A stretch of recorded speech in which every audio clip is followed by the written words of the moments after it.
Hey, what's up, everybody? Welcome to the Game Industry Executive Summary. This is Casey, and with us today, only the one and only.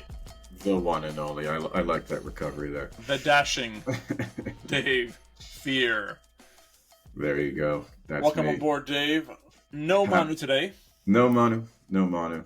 So it's going to be one of those episodes where we are, struggling. Yeah, we're to figure out what is it Manu's trying to say.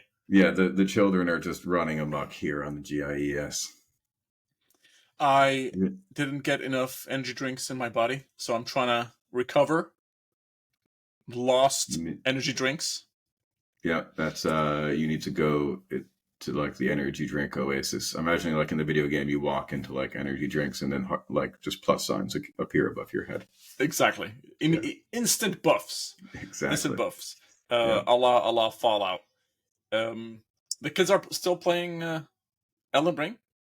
Awesome. They're clocked in at 60 hours now. Where are they at? What's the progress? The progress is I think is it called Lucaria? God, I don't know. Lucaria, that does ring a bell. Though I haven't played it since launch. So okay, the Castle of Mog, I believe, is that the lava space? Yeah, well, and then there's Mog, the blood. No, that's Volcano Manor. Volcano Manor. Thank you. Mog is the blood guy, and he's like it's like kind of optional. That's super high level, yeah. Yeah. So they are at Volcano Manor. Mm-hmm. I think at this point they're enjoying the concept of exploring, and then they're both. So I have a bleed build with the katana with the blood river, I believe it's called. Yep, I remember that. I did a bleed build as well. Oh, okay, there you go. I did a double bleed. So like you did that raking move, and you could get the bleed effect in like 3 hits. And they're trying to mimic that. So they're trying to chase for items, and they're constantly asking me like, "Where do I get this thing?" I'm actually very surprised. I mean, when you look at the amount of things in Elden Ring, and the combinations and the requirements, because you have to have the weapon, the Ash of War, you have to have any other supporting, let's say, sorceries or incantations or whatever that you apply, and then you also need to have your what are they called, talismans as well to support. And they're really into that stuff. Yeah, interesting. I mean, I think a kid's brain is really good for that actually, because they get real into what they get real into. You know. Yeah. Yeah. And then also, what am I trying to remember here? And then like items, right? In FromSoft games, items are just like a bridge too far for me. You know, mostly because you have to like keep buying them. They don't regenerate. But you can do so much stuff if you're willing to really go there.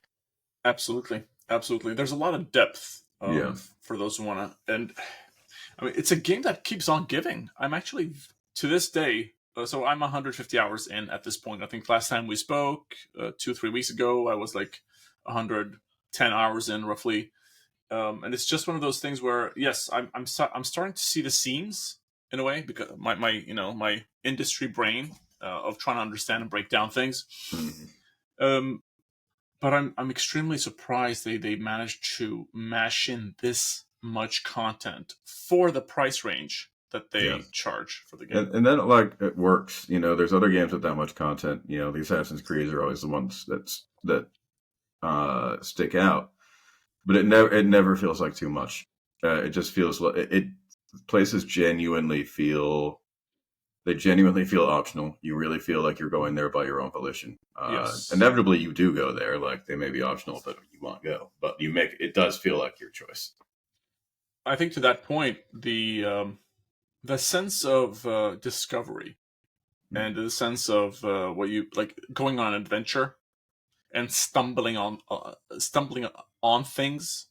I don't want to claim it's very unique to Elden Ring specifically, but I feel like they nail it very good. Yeah, they do it really. I mean, you know, it's not an icon game. You know, I think it draws a lot from Breath of the Wild, and then later Tears of the Kingdom.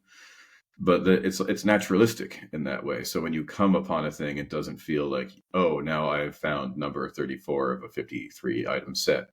It just feels like I'm in this world and this thing has presented itself. It's very interesting you mention Breath of the Wild, because it does feel Breath of the Wild doesn't just throw a gazillion bazillion like content on you.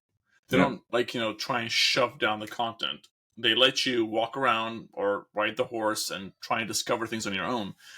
And I feel like there is some magic there that needs to be studied. Like somebody needs to have like a master class on that topic specifically and how they managed to crack that code. Yeah. Of like, having your curiosity drive you towards. Yeah, I feel like so many games do a bad job with negative space. And Breath of the Wild does a really, really good job with negative space. It's not about the thing. It's about the spaces between it. Yeah. Okay, so what's happening in your world then? Honestly, for me, you notice what's going on behind me. This is not a great scene. This lamp, it used to have 3 legs. Now it's got 1. I don't know what happened to the other 2, which is why it is. It's sort of striking back there. But I'm going to revamp this whole thing. Distinct. Yeah, exactly. No one else has this particular setup. But the office is long overdue for a little attention. This is also like the world's shittiest shelf. That hat is new on the shelf, I believe. That hat is new. Bought that from a thrift store. Unfortunately, that is not the hat that I won from a Padel tournament in Marbella 2 weeks ago, so I can't tell that story. It's a different, similar hat, which I thought it was for a second. But no, that's just a hat. What, you said paddle tournament? Yeah, Padel. Padel. Are you familiar with this? What's Padel? It is sort of a walled tennis. Okay. Yeah. So we call it paddle.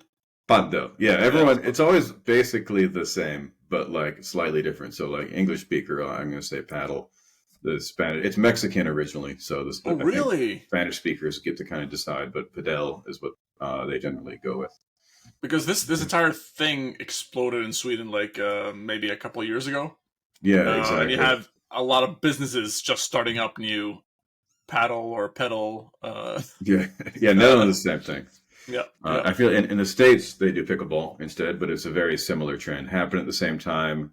It's similarly easy for people who aren't necessarily super athletic, but it still scales up for people that are. Like it's good.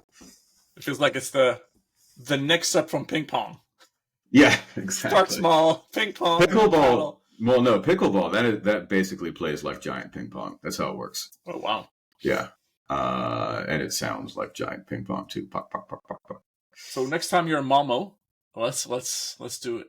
Maybe. All right, yeah, let's get some padel. Let's maybe get... you'll teach me some paddle. They call it paddle here. Paddle. Yes. Yeah, I'm not very good. The Spaniards tried to teach me some stuff, but I play mostly squash. I'm good. I'm decent at that. I'm fine at that. But padel, that's a whole different thing.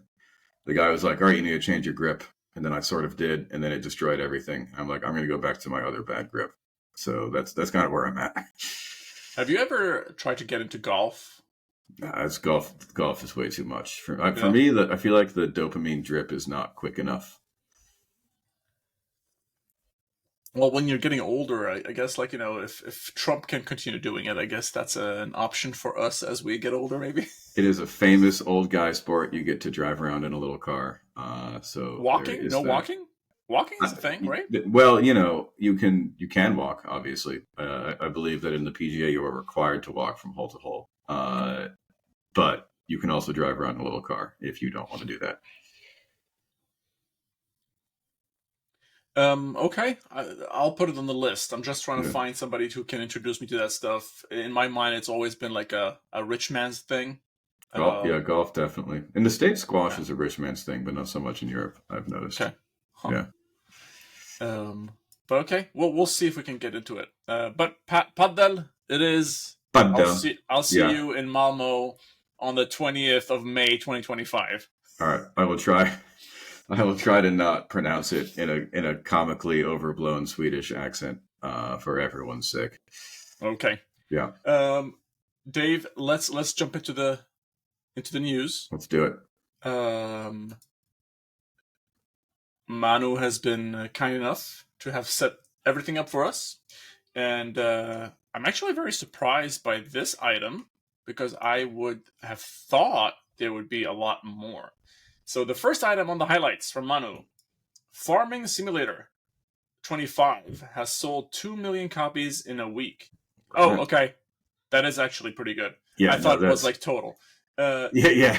No, 2 million a week, that counts. Yeah. We'll get that. Pretty huge. That's pretty huge. what can we learn about, like, simulators are really popular these days, and we have a variety of them across the Yeah, board. I think it's just Um, it's always important to remember that niches exist, right? That like but is this a niche even anymore? This is not a niche. I mean, it is a niche in that like it doesn't overlap with a lot of other things. It's pretty specific. It's clearly a big and growing niche. It's a good one, but I think it still counts as a niche. I'm really happy to read this. Yeah, And it does. I'd be interested to play. I haven't really played it, but I used to be an agriculture reporter, and I used to work on farms, not farms really? with big old combines and stuff like that. Farms with these hands that you do stuff with. But still, it's part of my life. Okay. Yeah, That's amazing. Maybe you can teach me a thing or two if you know anything about farming. maybe farming and paddle. It's going to be paddle and farming. Do we see, by the way, is Farming Simulator unique, do you think, in the aspect of sales? Are there any other simulators that we feel are The trucking same? Simulators. Trucking simulators? Yeah, And Euro those are Truck all, Simulator. if I'm not mistaken, these are all German-produced games. Are they German? I thought they were Czech for some reason, but you may be right. Farming Simulator. Let me check what I can find on this. While you fill the gaps by saying something. Okay, well, you do farming, I will do big Okay. Euro Truck Simulator, and then we can be... Euro Truck Simulator is really good. So, developer for Farming Simulator is GIES Software. Yeah, so Euro Truck is Czech, yeah. Euro Truck is Czech. Yeah, SCS Software. But GIES Software, never heard that name, interesting enough. I mean, clearly they're doing just fine without you hearing the name, so... They don't need me to talk about them. They're giant. Zurich, which is the Germans. Well, no, it's Switzerland. It is the Germanic part of Switzerland. However, it is Switzerland. Okay. Yeah, close enough. Yeah, close enough. Yeah, they speak it. Enough. Yeah, they speak German in Switzerland. Well, they speak German, French, and Italian. But in Zurich, that's part of the Germanic Switzerland. I was actually mixing up Zurich with good Lord, what's that other city? Frankfurt. For whatever reason, I don't know why. That is fully in Germany. If you were to say to someone Frankfurt is not in Germany, they would say that is incorrect. I'm sure they would. Yeah. And they would have perhaps follow-up questions. Yeah. By the way, Dave, sorry for putting you on the spot. Farming Simulator, Euro Truck. What other simulators come to mind that are pretty big? I mean, Surgeon Simulator maybe. Well, then you're in the joke simulator world. So then Goat Simulator, that's not the same thing. Power Wash, and all that. Yeah, that's a different thing. I mean, flight simulators, right? Flight Simulator. Thank you. Yeah, Microsoft Flight Simulator being the big one. Yeah, and then of course professional level flight simulators, which certainly exist. Amazing. Okay then, that's enough about simulators. Let's move over to Epic and Fortnite. So the second item on the highlights today, Epic Games is expanding the Fortnite crew subscription on December this year without hiking up the price. Okay, so this is very interesting. I want to know, what are they adding to it? Give me a second, and I'll share the screen here. So they're expanding the Fortnite crew subscription, and what is part of that? Aside from access to all the Battle Pass variants, Fortnite Crew includes a monthly outfit pack as well as a currency injection of 1,000 V-Bucks, which is roughly equal to $9 or so dollars. The monthly subscription is $11.99. So I'll tell us a funny story about the subscription on my side. Awesome. And then I'll let you comment, and maybe you'll find some other things here. Maybe Lego, and there's some other things happening. My two sons had 2 different subscriptions for Fortnite. And we had that ongoing for roughly 6 months. And after 6 months, they had so much content because they get the Battle Pass and all that stuff. And then at the same time, they also get additional skins. Plus, they get the V-Bucks, so they can buy whatever they want. And the price, so total, we spent, let's say, $60, but the amount of content they got is a lot of content. And after like 6 months, I was like, okay, enough is enough. I think you have enough at this point. And they're happy. They didn't complain or anything. So from that viewpoint, I'm not necessarily surprised. I'm really happy because I knew Fortnite are very generous, and I would love to see this continue, this added value. But I would love to hear from you, Dave, if you have any thoughts about this. Yeah, it's interesting that that the story you tell. I think you do run into dangerous territory when you are doing a subscription service in any field with like durable goods, right? Things that you get to keep. And so that's what happened to you, is you just kind of had enough stuff. And yeah, I'd be curious to see how this moves moving forward. That subscription services are sort of at their most straightforward when they're about accessing content. But obviously, that's not the battle pass is kind of like accessing content because it has challenges and it sort of changes the way that you play the game. Yep. But that's not the main thing. The main thing is just giving you some stuff. So I would be curious to see if they continue to run into problems if that's the main thing. I'm really happy about how Epic is conducting business in many ways, and I wonder if we can see other companies follow along. Now, I'm not. I'm always is it a proponent when you're for something? Yes. Yes. I'm a huge proponent for competitiveness and nobody dominating a market. But I do feel like they're making and checking all the right boxes, especially compared to their competitors.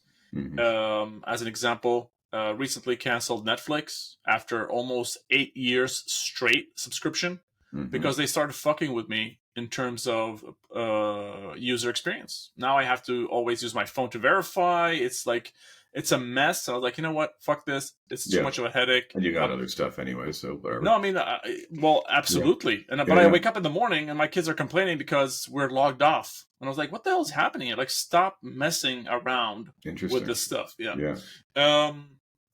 While Epic, like on the engine front, on the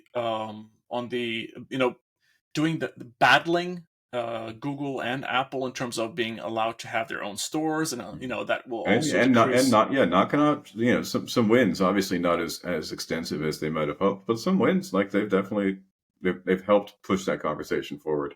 And absolutely, and that's But I think the thing about Epic is that so Epic versus Netflix, right? Netflix is a publicly held company, and publicly held companies are they're psychopathic. Basically, they have their certain goals that they must achieve, and that is all they do. Infinite growth. And they often do so, or not infinite growth, like quarterly growth, right?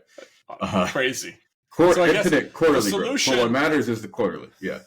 The solution is to grow by 0.01% every quarter. Yeah, everyone's going to be super happy about that. See how that goes. But Epic, privately held company, and that is Tim Sweeney's company. Absolutely. And you can always tell that they do not make macro decisions. And they do bad shit too. Like every major company does bad shit. Absolutely.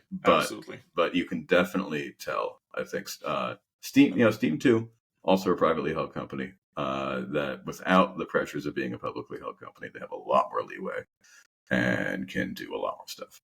Absolutely. Yeah. So hopefully some other corporations can learn from that, and maybe publicly traded companies can behave differently. I don't know. I will move over to the next item. And speaking of simulators, F1 Manager 2025 reportedly canceled as sales below expectations. Well, okay, that's isn't F1 Manager owned by EA? Or I don't think so. No, they don't. Because EA bought Codemasters, and Codemasters, I don't think maybe they don't. Well, Codemasters, they make straight up racing games. Gotcha. But not this type of game, maybe. I don't think so. Frontier Developments. Yeah. Who's Frontier Development? They are. Let's have a look at that. Figuring out Frontier Development. Oh, here we go. So they're British. Okay. Yeah, Codemasters. They're British too. Oh, are they owned by Codemasters? Let's see. No, they're their own company. They're publicly traded and all that stuff. They make Elite Dangerous. Okay, yeah. So they're. Wow. Oh, they're Frontier. Right, Frontier. Okay, I know them now. They make Planet Coaster and revenue 114 million. That's huge. I mean, they do great management games into just sort of beauty building games. But they have some really, really great stuff in there. Love the Jurassic World games. Planet Coaster. Planet Coaster 2, like it's not much of a management game. Like it's pretty easy to manage it, but you can build incredible things. They give you a really granular level of detail. Second one came out recently. So the Jurassic World game, is that's like a tycoon thing? Yeah, you make a Jurassic Park, and you have dinosaurs. And there are accidents, I assume. The presence of dinosaurs, as you might assume, causes issues from time to time. Yes, I have heard. Okay. Well, and the first one was narrated by Jeff Goldblum. I don't know if the other ones too. Oh, really? Because I only played the first one, but it was cool. But the first one was narrated by Jeff Goldblum. Okay, my friend. I'll move over. And speaking of Elden Ring, Sony is in talks to buy media powerhouse behind Elden Ring. What are they talking about here? Is it From Software or someone else? I don't. Sony is in talks to acquire. Oh wow! Oh, they want to acquire all of Kadokawa. Interesting. That's huge. Yeah. Because I think we came to the conclusion last time that Kadokawa has other businesses not game related, right? Yeah, we were talking about them last time too. I mean I think that would be a pretty good buy for Sony, to be honest. For one thing, yeah, From Software has always been, linked to Sony, and they made their best game as a Sony exclusive. And yeah, it dovetails really well. Like it's hard to say why Elden Ring doesn't feel as much like an Xbox game. Why? But it does. It feels like a PlayStation game, and I feel like there's a lot of good stuff going on that would work well for Sony. I mean, some parts of me are like, I want From Software to stay independent, if that makes any sense. Or I guess Kadokawa in this case. Yeah, well, that's the thing is we don't. I guess now I don't really know how independent they are from Kadokawa, but clearly they've been owned by someone, and they're still doing great work. So hopefully they will continue to do so. And I do think they have a reputation. Like everyone knows, like that's just like a black box into which you put money, and then great things come out. And I think Sony would know enough to respect that. They're not going to try to make a live service hero shooter. Speaking of Kadokawa, just to mention what they do. So in gaming, they have a couple companies, Spike, Chunsoft, and some other company called Acquire. I believe these they're gacha type game makers, or like maybe even casino type games, pachinko maybe even. And then they have a publishing, book publishing, so to say. And then there's like a bigger group media thing called Dwango. And then they have some animation stuff as well. And then they have some film and visual stuff. So maybe that makes a lot of sense from a Sony perspective in terms of, okay, they can just fold these different parts of Kadokawa into their own parts. Yeah, I mean, that's all stuff that Sony does. So yeah, absolutely. Absolutely. Cool stuff. Let's move over to the next item, my friend, on the news. Let's see here. Game Pass Ultimate will now let you stream non-Game Pass games, including Baldur's Gate 3.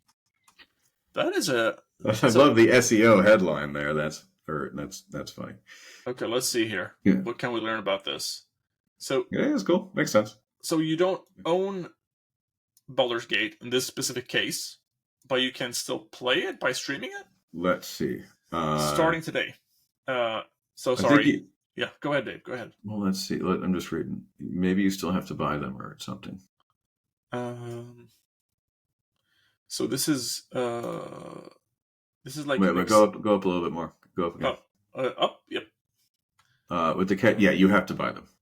So my guess is you have. My guess is you have to buy them, and my guess is you have to buy them through the Microsoft Store, which is a clever little way to just push more people to that funny little place. But makes sense. That's cloud gaming has been looming over this industry for like 20 years now. It works, like it does, but it's not a huge. Like most people who are interested in playing Baldur's Gate already have a way of playing Baldur's Gate. Yep. And if they want to stream it, they are probably going to be more interested in streaming it like from their own PC, and there are various options for doing that. But I think this is it's going to continue to be a very slow burn. That at a certain point, someone's going to be thinking, should I buy a new console or should I just stream my shit? And we haven't really got to the point where it makes sense for them not to do it, because it's going to take a really long time. For one thing, I think that the industry really shot itself in the foot when it decided to start pushing 4K, because that just makes everything so much harder. That is interesting. I mean, it does bring better quality experience, and I personally feel it, at least on my LG OLED. Yeah, I mean, I like it on the computer. Yeah, I see it. But on the TV, no. Really? Nah. I think I to your point, I would probably prefer higher frame rate. Yeah, I always choose performance if I have the option. But that's what I'm playing Elden Ring on. But if 4K like never existed and no one ever used that term to you, things would still look. No, not like the 80, the 1080p days. Remember those days? Yeah, like PS3. Yeah, like you would be okay, right? If you weren't playing in 4K, you would, things would still look great.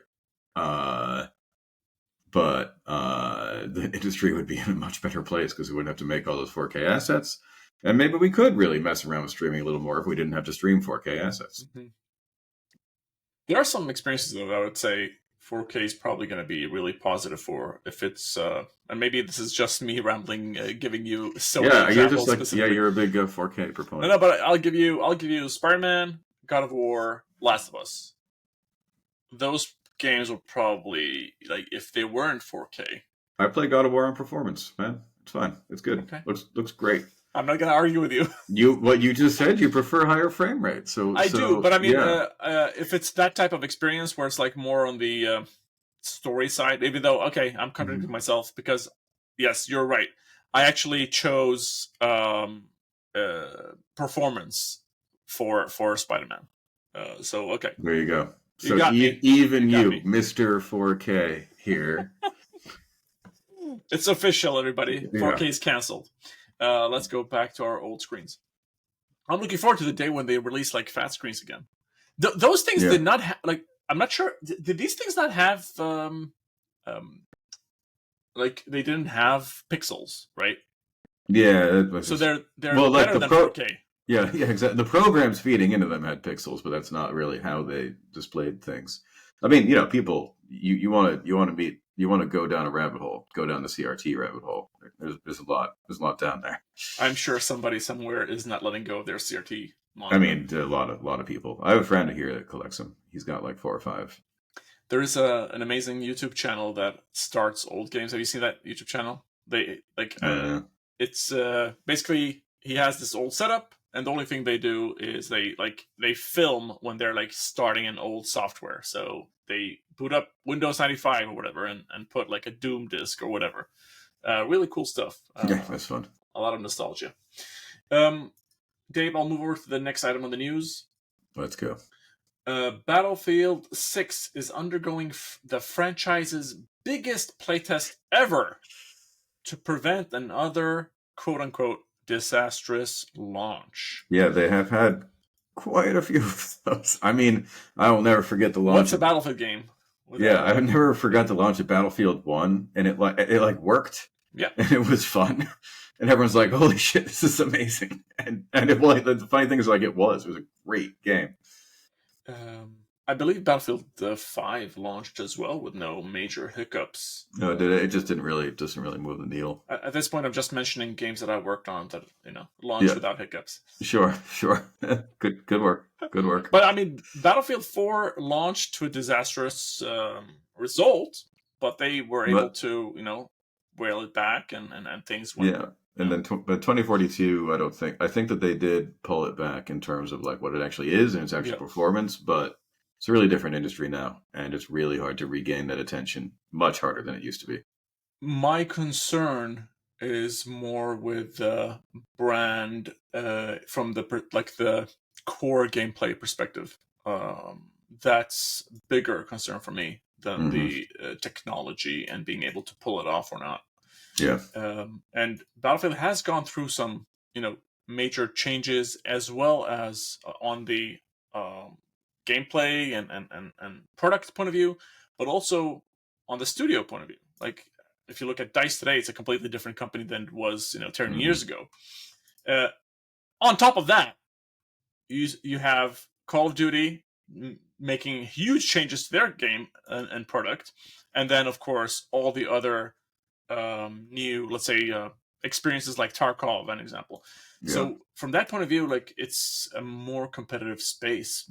If you go back 10 years ago, it was Battlefield and Call of Duty. That's it, more or less. Counter-Strike. It's always sort of a shitty thing to say, to be like, well, it did well when you didn't have to compete.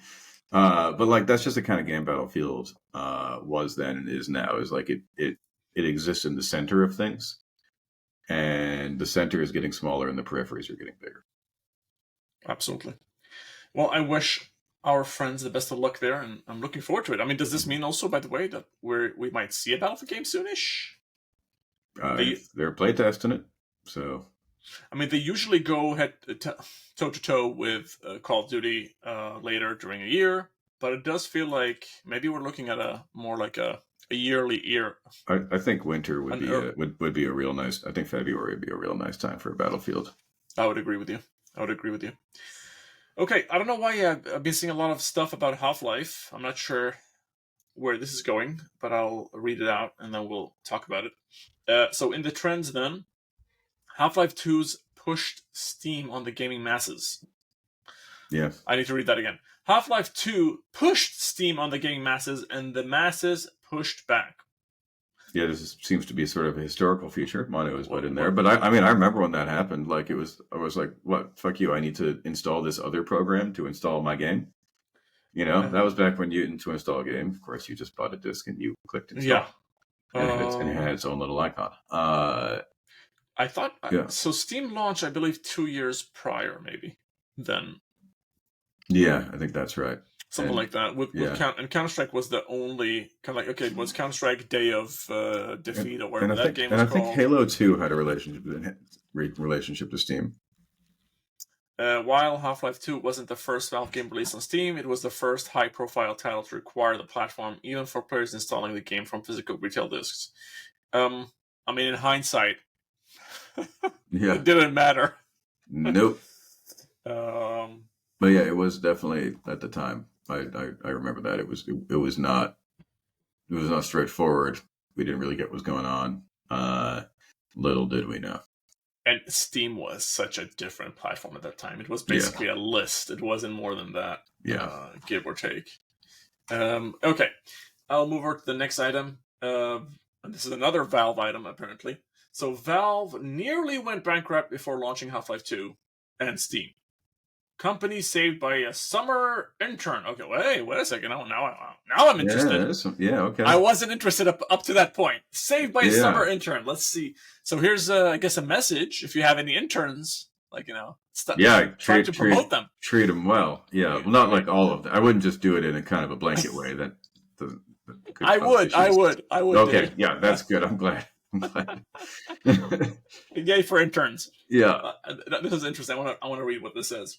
So look, a failure was indeed a near miss, according to Newell, because there were no more money, a fact confirmed by Lynch, who explained Gabe had basically run out of cash and was like, should I put up the house up for sale? I said, yeah, I think it's time to put up the house for sale if we're going to continue. I want to see this thing about the intern. Where's the intern? Let me just search for it. Come on. It doesn't sound great when you're just like, give me the intern. Where's the intern? I need more interns. So yes, we need more interns. Failure was indeed a near. Okay, so they were running out of cash. Things were happening, but then come the lucky break with the hiring of Andrew for a summer internship. Vivendi has submitted millions of pages to Korean language documents to the Cyber Cafe lawsuit, hoping to be saved by the volume and the language barrier. Andrew was a native Korean speaker. There you go. Hire Korean interns, everybody. There you go. He was the one who found the classic needle in the haystack. In an email, a Korean Vivendi executive mentioned destroying documents related to the Valve case. Beautiful. Amazing. I hope he's doing great. Make your interns read important documents. This is getting to be pretty specific and elaborate advice. However, if someone finds themselves in that exact situation, then they know what to do. If you We're have getting a very bad- we're getting historical with these. Yes, these I mean, wasn't there a relationship between Vivendi and Ubisoft as well? Is it Vivendi they French? tried to buy Ubisoft at some point. Maybe they still own bits of it. I can't remember. Was there also Activision Blizzard thing with Vivendi as well? Was it that also was a thing at one point in time? I don't know. I think so. I feel like They're around. No, but Vivendi, historically speaking, feels like an evil company. They sound like it. Yeah. They sound like it. Yeah, they've had some shady deals back in the day. Yeah. While you do that, my friend, I'm gonna pull up the next item. Do what? What was I doing? I don't know. I thought you were searching for Vivendi shit. Yeah, I typed in the word Vivendi, and then that was kind of the end of that. Okay. It's going exactly how we intended to. Yeah. Okay, in that case, we'll skip talking about Vivendi, but we don't have any good memories about them. Let's move over to the next item, my friend, which is Ubisoft's Splinter Cell movie canceled after producer admits they just couldn't get it right. That's one of the ones that got away. Interesting. There's a trailer? Or what is this? Tom Hardy? Something about Tom Hardy's been canned because of producer. I mean, that would be a good fit. He's pretty, I would say, malleable guy, and could do different. I mean, movies are like games. You know, everything has to go right in order for them to be like even acceptable. Like the fact that that movies aren't just like ridiculous farces is a testament to human creativity and labor. I wonder how the Uncharted movie went when it comes to numbers. It did well in China. It did well in China. Yeah, no, it made money, definitely. I didn't like the characters at all. Like, no, I didn't see it, but no one liked it. Yeah. No, I just felt like the actors were not the right actors for the roles. Yeah, I mean, the young Nathan Drake was always a super weird choice. He's not young in the games. For me, I just wanted them to just like make like Uncharted is based off of these like 1930s pulp movies, which Indiana Jones is also based off of. I just wanted to like make a fun old pulp adventure and like slap the Uncharted name on it, basically, which is not really what they did. I mean, Nathan Fillion.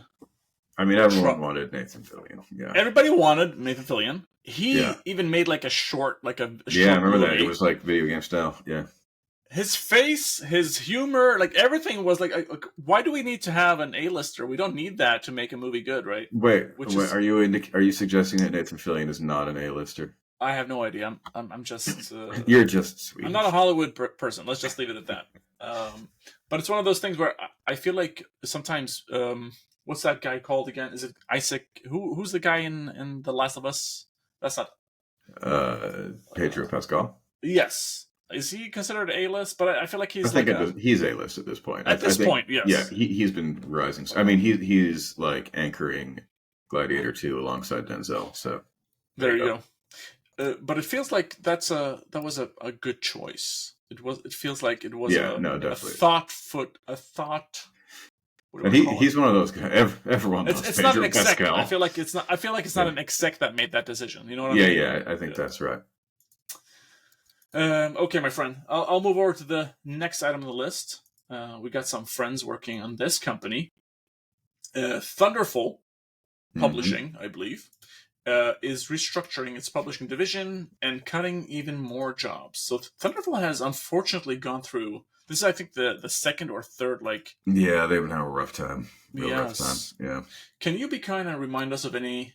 not to put you on the spot, of course. Can you remind us of any big games we should know about? They do Steam World. I'm pretty sure. Steam World, okay. Yeah, and there's many Steam Worlds. Thunderful Games. I'm gonna just quickly, for those who are listening to us and wondering what the hell are these guys talking about, just to pull up some of their big games. Then, good lord, here we go. Games. So you said Steam World. You got some Lego stuff here. Oh, interesting. Osco was kind of like a Valheim. It was like a Viking survival situation. I believe there was a bigger game that I. Oh yeah, the Gunk was that was a thing. Was that? Yeah, that was like an early Xbox Series X exclusive. 2021. Okay, that's interesting.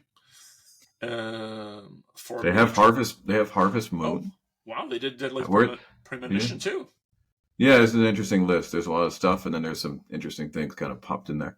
It does feel a bit random. Fee, I remember Fee, definitely. Fair. I remember that. I thought that was EA as well. Wasn't that EA? Maybe. They maybe did some.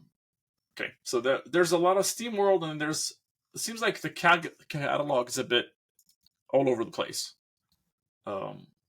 Like Harvest Moon, and then you have Deadly Premonition, which is a bit weird. Yeah, they don't seem to. I mean, I feel like I think we've talked about this before, but it used to be that like if you're going to be a game publisher, you just kind of like published good games, found good games. And I do feel like we're moving to a thing where having an identity as a publisher is becoming a more and more useful thing. I'm trying to find my copy of Deadly Premonition 1 because I know that when it came out, and I believe this is the PS3, or maybe it was PS4. But anyways, when it came out, it was an okay game, but it really built a huge cult following. Interesting. Okay, my friends, I'll move over to the next item on the trends then. The Game Awards should happen after the year is over. Well, Kotaku, I would say there are reasons for why it doesn't happen. But once the year is over, Dave, what's your take on this? I also tend to think that New Year's should be in spring. I think that would just make more sense, right? Absolutely. Yeah. I mean, like, you gotta, whatever. I don't care. They have they have a range of time in which they are going to consider games, and it's always going to cut things off. But right? Wait a second. I thought Veilguard was. So if we look at Dragon's Age, October 31st. So why can't Dragon Age? That's gotta. Well, wait, it cuts it off at the knees is funny phrasing. It seems like they're trying to say something else here. Okay, so here let's just give some context. So this is from the news piece. In case you missed it, the nominees for the 10th Annual Game Awards, set to air on December 12th, have been announced. Some frontrunners were predictable, blah blah, and then, but there were some pleasant surprises too, like Indie Darling, Balatro, and then. I'm assuming the author is saying that there are some games that are not making it on the list of I mean, like you're always going to have that problem. That problem is completely. It doesn't matter when you're doing it during the year. Yeah, exactly. So and it's an even more difficult problem with video games because they take a while to play, and because they change sometimes significantly after release. So, absolutely. There's no real answers to those questions, I don't think. I'm just gonna quickly, for those who are listening in, because I think you can vote right now, and just to help people who are at home listening to this, for the Game of the Year, you have Astrobot, Balatro, Black Myth, Wukong. I thought that game was somebody was like, there was like a quote unquote conspiracy to take it out of Game of the Year awards. It's not going to win. I mean, it was interesting. I think it's the lowest one of the lowest Metacritic rated, maybe the lowest Metacritic rated Game Awards. This one I'm confused over, actually. Final Fantasy Rebirth being on top of the list. People love that. I didn't play it. People loved it. I mean, I love it, but I just feel it's a bit weird considering nobody talks about it. That's kind of like my. Yeah, I thought that was. I don't know how it. Yeah, Square. I know it didn't perform sort of projections for Square, but we also don't know what those projections were. That's true. So I think there was some talk that could have been something going on there. And then there's also Metaphor ReFantazio. I have the game. I haven't touched it yet. Yeah, we talked about that last time. I mean, I have it as a copy. But I just want to finish Elden Ring. Right. I just want to finish Elden Ring before I move on. But Balatro is absolutely on my list as well. I want to play that game. And for whatever reason, I kind of missed that. Yeah, I'm not going to do that. Balatro seems awesome, which is exactly why I'm not going to play it. Okay, then. I'll move over to the rumors, my friend. All right. I don't know why this is happening. This is another item. Like, do we really need this? But anyways, Dark Souls 3 Remaster is in development. It's claimed. Sure. Do we need that? I feel like people will buy it. Yeah. I mean, we have Elden Ring, but yeah, I mean, like it's It's right on the line of I think when a remaster makes sense, and I think you could probably do it.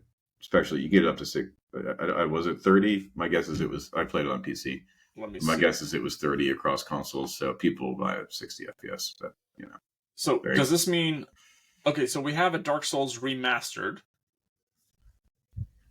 and then is there a Dark Souls 2 remastered? Well, Dark Souls 2 got the Scholar of the First Sin, that's different than a remaster. That was a long time ago. That was Oh mostly. yes. So I don't know if they did a. There is no remaster for 2.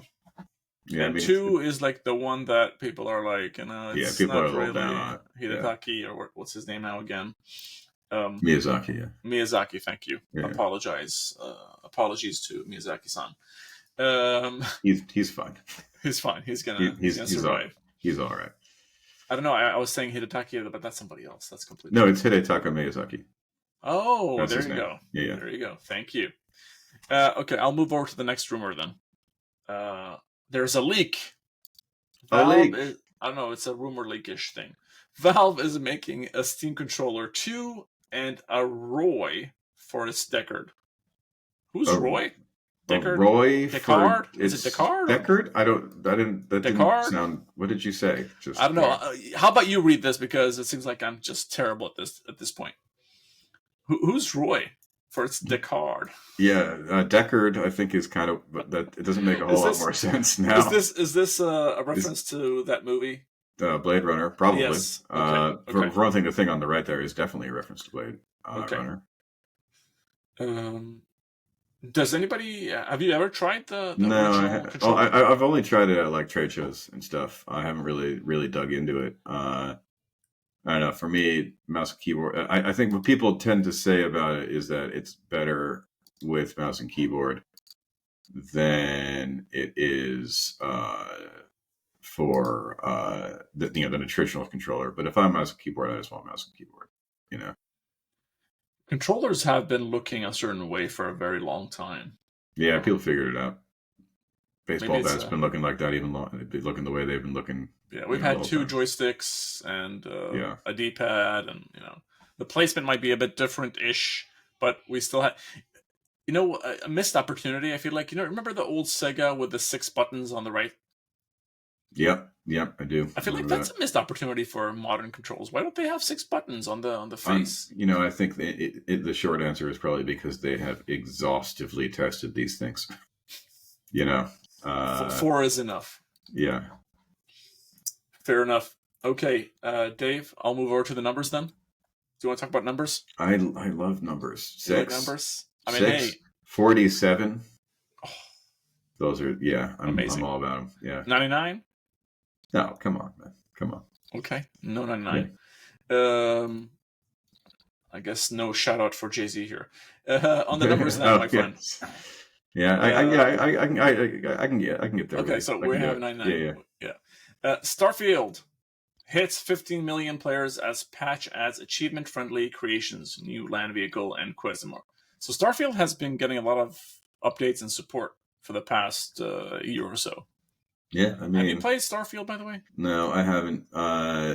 For one thing, it's just a big old game, and you only have time for so many big old games. I think I basically chose Baldur's Gate over it. Yep. But good choice, by the way. Yeah, I'm pleased with that choice. Now, I don't have a lot of information about the other side, but I'm pleased with it. But I think that for me, what I want to do with a Bethesda game, and I love Bethesda games. I even liked Fallout 4, which a lot of people didn't like.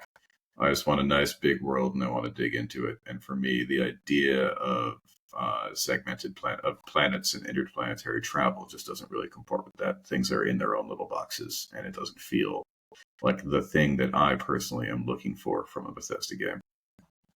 I did feel like so I skipped on Starfield as well, and I'm a huge sci-fi fan, but I just felt it went into the No Man's Sky type direction in terms of planets and all that stuff. Mm-hmm. And I just didn't like the idea of content, or rather, so this is the big difference. So this is interesting. We're going full circle, by the way. Okay. In the beginning, we were talking about how amazing Elden Ring and Breath of the Wild are about you discovering shit, right? And that exists in Fallout games.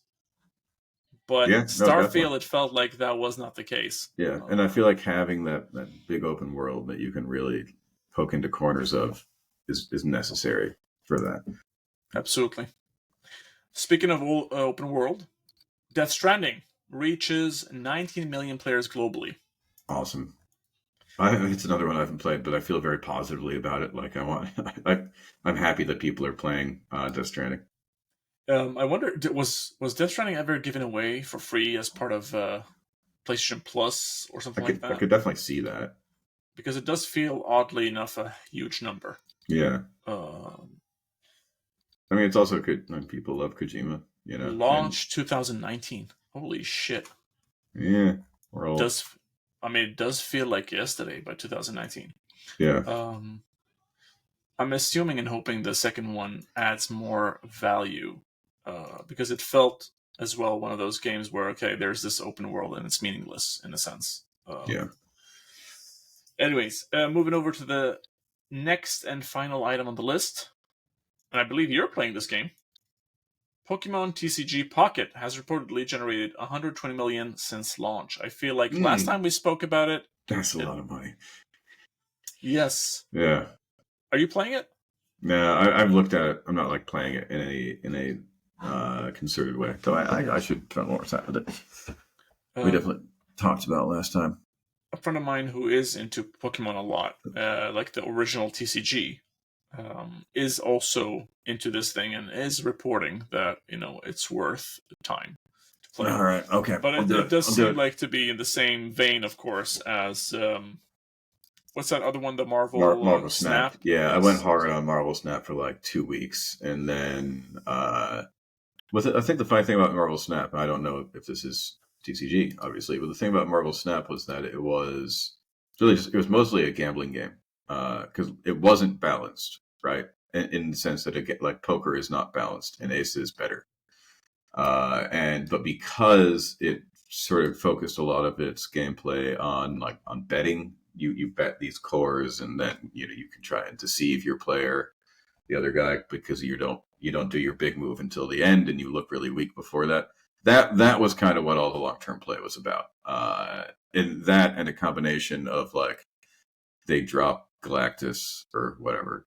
I don't know if that's DC or they drop the big planet eating guy on you, and then he eats the fucking planet. And if you don't have the thing to respond to that, you just kind of lose. Fair enough. You know what I'm Googling as you're speaking? I am Googling the Nintendo stock to see if there's any impact. But it doesn't look like it matters. I don't know. I mean, it's big. It's not Pokemon Go big, and it's always important to remember that money that Pokemon makes is really, a lot of people take some of that money before it goes back to Nintendo. 120 million since October 30th. Yeah, I mean that's good. They should feel happy that they have done that. We should feel happy that people are engaging with Pokemon and feeling the joy that comes with that. Interesting. Dave, we have reached the end. We've reached the end, just news. Like that. No, all right. Yeah, good time. That was about an hour. That's good. I would love to spend more time with you. I know, but we're having fun. We need more news to do it. I'll add one more thing, by the way, in terms of Pokemon TCG Pocket. Okay. Which is on the same theme as Epic. My understanding from my friend is that they're very, very generous with giving you cards and giving you packs every day. Interesting. So that's something to take note of. Yeah. All right. I'll spend some more time with that tonight. That's a good. I stopped reading any social media or news for a moment, and so I need more stuff to do with my phone because I still have severe ADHD. So maybe I'll just do that. Fair enough. Then, Dave, with that being said, thank you so much for joining us today. Great talking to you. Thank you for your knowledge and your amazing humor. Thank you as well. Thank you. And I'm looking forward to seeing you on the next one. I am too. I'll see you in a bit. Okay. And for those who are listening, obviously do the things, the social things. And again, mydiamonds.substack.com for the newsletter, mighty.diamonds if you want to visit our website and check what we do as a business. And yeah, with that said, thank you so much for joining us, everybody, and we'll see you on the next one. We'll see you later.